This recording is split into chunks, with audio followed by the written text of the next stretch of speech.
last thing we're going to do is install the Distributed Transaction Coordinator service, which is not required, but is often used in conjunction with SQL Server.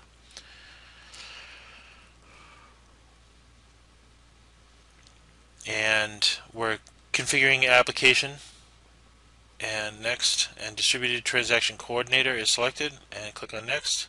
We're going to give this name of SQL Cluster DTC, which is the default, and it's going to be on the 10.10.10 network, and it's going to give the address of 54, which is the next one in series. I try to keep things straight in the DHCP ranges. Here we're selecting the cluster disk. There's one cluster disk required for this service alone. These cluster disks, which are done through iSCSI, as we showed earlier in the previous video, and I believe it was video 1, are only 10 gig apiece, which is more than sufficient for my needs here. And we're going to click on Finish. You could have clicked on View Report, but I know that it's running, so I didn't do that. As you can see, online is pending, and there it is. The MSDTC SQL Cluster service is running. And we can move on to installing SQL Server into the cluster.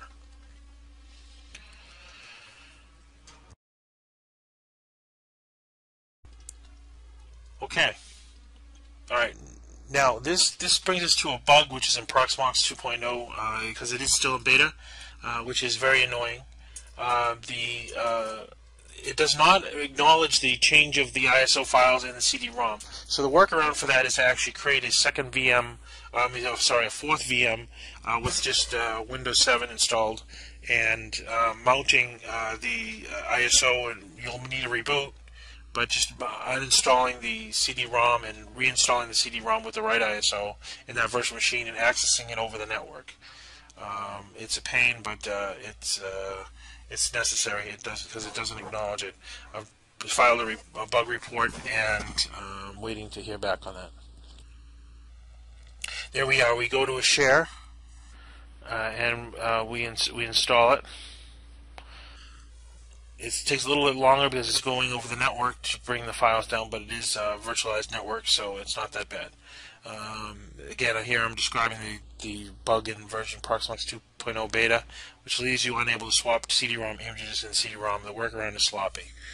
There's no question about it, but it does work, and it doesn't cause any downtime with the actual service by doing that. Again, here we're just describing that we're going to build the server with Windows 7 installed that can be shut down and reboot freely. Mount the CD-ROM as a VMware share so you can access it through the VM that you're working on over the network. If you can't ping the servers, then you can't access the share. So you got to make sure that the firewall is open enough to be able to do that. Here we're selecting the remote CD-ROM, and we're running setup.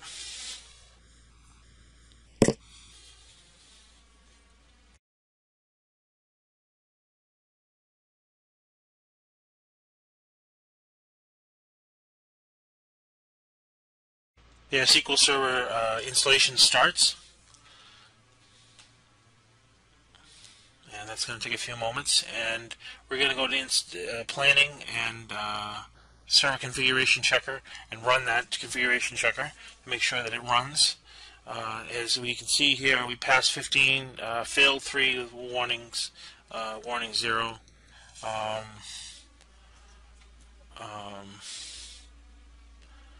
And we're actually going through and we're running that because those failures were not relevant. Sorry, there was 0 failures. Apologize. Okay, now we're selecting the Euler agreement, and the warning generated because of our SQL was due to the SQL implementation. That's why we ignored them. I did that off the camera as I investigated that, so that's why I blinked by those errors. It's safe to ignore for now. The implementation on iSCSI through KVM and Proxmox, ZFS, and iSCSI is the fix is in the works for that problem, and I thank Ross for again for working so hard on that for me. Okay, here we're selecting the full installation of SQL Server, and we're installing all the components. You might not necessarily need them all. It depends on what you're doing. So you would select the ones that you wanted. Okay, the cluster name, the network name is SQL Cluster 2, and we're going to keep it the default MS SQL Serve for the named instance inside the database. And there it is. It's finished. This looks like it's got errors, but it actually doesn't. I was a little confused by that the first time I saw it. This does not mean errors because there's red there. It's fine. We did find a problem with the default instance name because we had already used it, so we changed that default instance name to MS SQL Server 2, and went through next and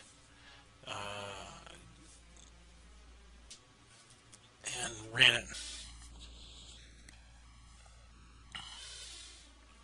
Okay, here we're selecting the cluster disk number 2. You can see the first one's disappeared because that's being taken by the other service right now. And we're not doing DHCP, we're doing a static address. So we're going to type that in here, 10.10.20.55.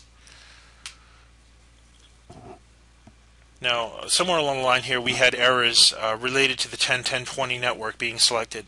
My recommendation is to try to create 11.10.10 network for, I'm sorry, 11.10.20 network for the cluster disks because of an interference between those two networks, which is a bug in Microsoft's software where it doesn't see those two as two separate subnets, even though they actually are. And I go into that a little bit more in my blog. Here I'm selecting the SQL Server account for the SQL servers. And I'm using all the same SQL admin account. To be more secure, you can select separate accounts. It's just a default user, and Microsoft SQL Server 2008 actually gives it the user the proper rights, and it's as it does the install. That is different in SQL Server 2003, which you have to manually configure the permissions. Here we're selecting the data directory and just looking this over here. We're going to keep it all as the default. And this file stream, part of SQL Server for Transit SQL Access, I'm going to enable that. I think it's a good idea for later on when you're working with the SQL cluster. And we're using Windows Authentication mode, and we're entering the SQL Server admin user in both these screens that have just appeared. We go through this a little fast. I apologize. On the next video, I'll try to slow those things down a little bit so they're easy to see. The data directory, we're going to click on here, and we're going to actually do nothing. We're going to keep those as the same. In a real environment, you might want to divide those up among different disks. Do not install, but don't configure the report server. It is installing it, but it's not configuring it.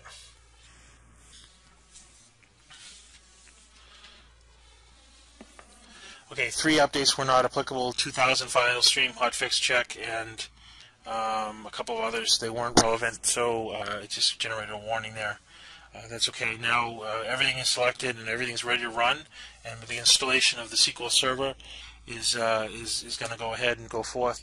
We're going to speed up the video here so that this takes less time and doesn't bore anybody, but it is going through and doing the installation there. Okay, the SQL Server cluster installation for the first node is installed, and next we have to configure the other 2 nodes of the cluster nodes, the other 2 cluster nodes.